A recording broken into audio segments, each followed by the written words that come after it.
Last week I decided to do a video going through all of the comments on a video that I did last year entitled The ZVEX Fuzz Factory and Why I Hate This Pedal.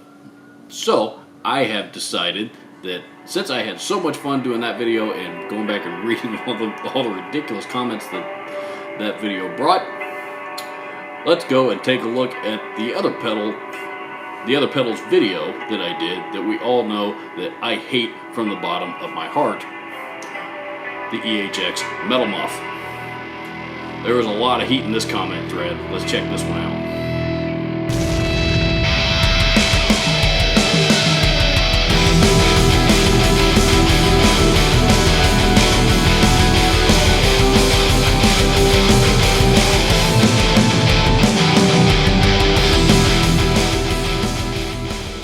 All the comments at the beginning were regular viewers that you guys tend to check out all of my videos. And all those comments are actually, most of you guys tend to think like I do when it comes to this kind of stuff. So, none of those are, while certainly valuable, from a creator's perspective, they're not, really entertaining for this video. Let's start with PRS Rocker. That is my friend Jim from The Practical Guitarist.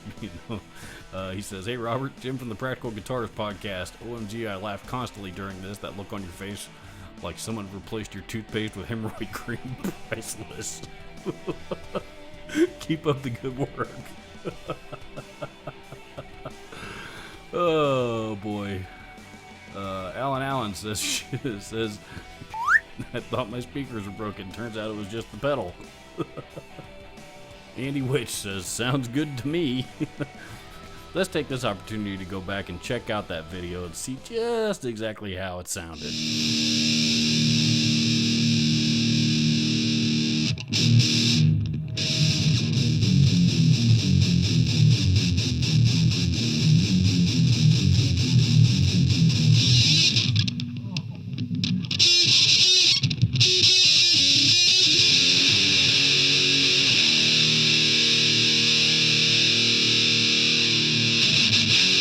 Sounds good to you. Okay, moving on. Eric Leone. This one's funny, by the way. This is a guy with well, here, let's just go have a look-see, shall we? The viewers always leave these comments, always have channels that look like this. It proves that equipment is not made foolproof. It's all you can do with that pedal, that it's your fault. Every piece of gear, especially pedals, have a sweet spot that we all must find. I didn't see you even trying to find it or do your best. You obviously are and look biased against it, and that makes your opinion a little bullshit. You should try harder.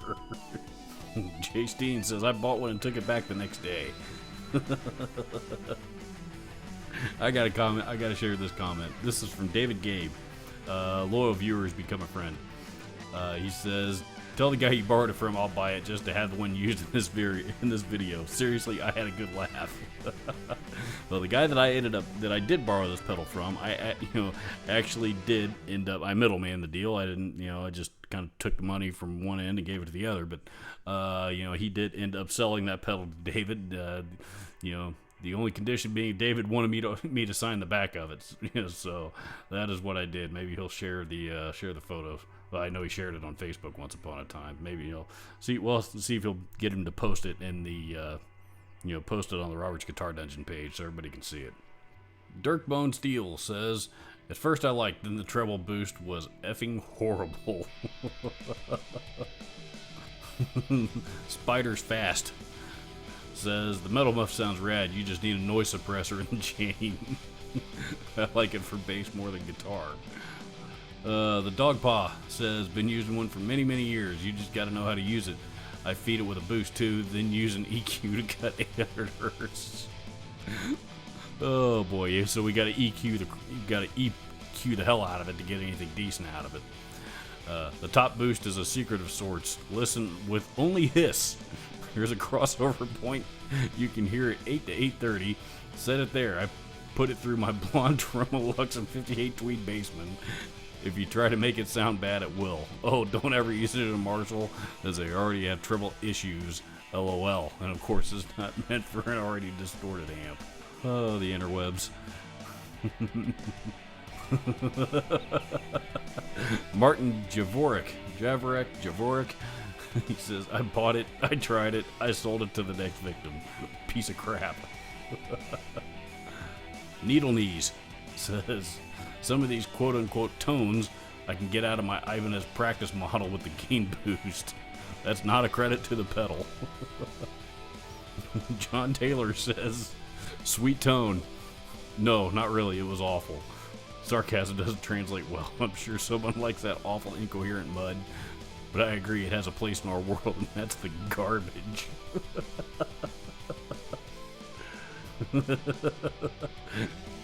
Ken Street says, your amp is a POS. I used a 1990 JCM 900 dual reverb in this video, by the way. Going through a 1968 412 cabinet. Prof D65 says, just tell us why you hate it, you bald piece of shit. I'm not going to sit and watch you noodle around on the guitar all day. Oh boy. That's funny. I don't know why there's a on every video that you click on YouTube, there's a little caption, a little black caption right there in the bottom right hand corner of the thumbnail that tells you exactly how long the video is you're about to watch. And then we get complaints like this. Oh boy. Rick Morrison says, I get great tone from mine, complete clarity from every note and chord. But I'm not an idiot. I can actually adjust my EQ and run an analog man in line with it too. Obviously everyone isn't tweaking their EQ or know how, or don't know how. Also aren't using a compressor and or are using amps / heads that have a bit of natural gain in their clean channel. Euphrasio Prates? I don't know. Says, this guy just doesn't know how to tune it. Check this amazing sounds. Okay. Guitar Freak says, so glad I try stuff out as I absolutely love this pedal. I have it set up with my pedal board. I have a Boss DS2 on there also. Your first mistake was starting with everything at 12 o'clock. That's far too much for the top boost.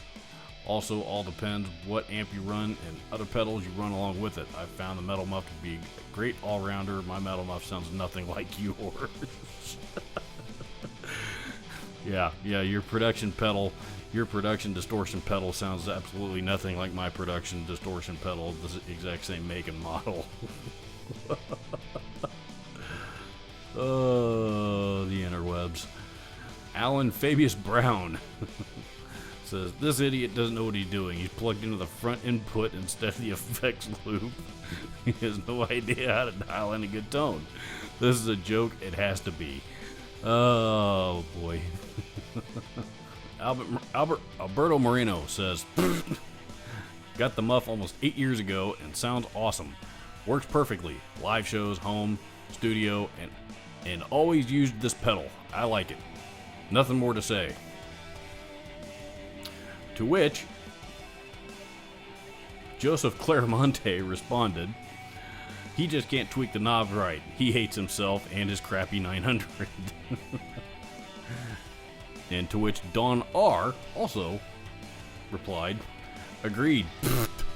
Just because he's using an Explorer doesn't mean he's getting the best out of the pedal. But at least he unintentionally has plenty of acoustic padding directly behind the guitar body. Oh, that's funny. Oh, yeah, check. Trolls are usually dudes. This appears to be a woman of some kind. 14 subscribers. And right there on her bio, it says it takes more effort to be nasty than it does to be nice. If you don't like my content, please just move on. Please don't dislike my content just because it's nasty. Really, honestly, it does hurt my feelings being on the channel. But you have no problem bashing me on my channel. That's funny. Oh, the interwebs. The Govna says, why can other guys make it sound good? I don't think you're using it right. Oh, here we go. Here's another one from Don R. She says, Metal Muff is one of my favorite pedals. Have any of you basement rock stars that are saying this pedal is trash ever try to run it through a USB MIDI computer interface with DAW recording software? Unless you are a pro musician and do gigs, there's no reason to have an amplifier that takes up half your bedroom and blast it into 2 microphones. That's like trying to fill a glass of water from a fire hose. With an amp and microphones, the electric signals are converted to sound waves through the speakers, travel and bounce through the air. They randomly hit the mic diaphragm, yada yada yada. Kind of dumb and unprofessional way to record guitar for a sound test video.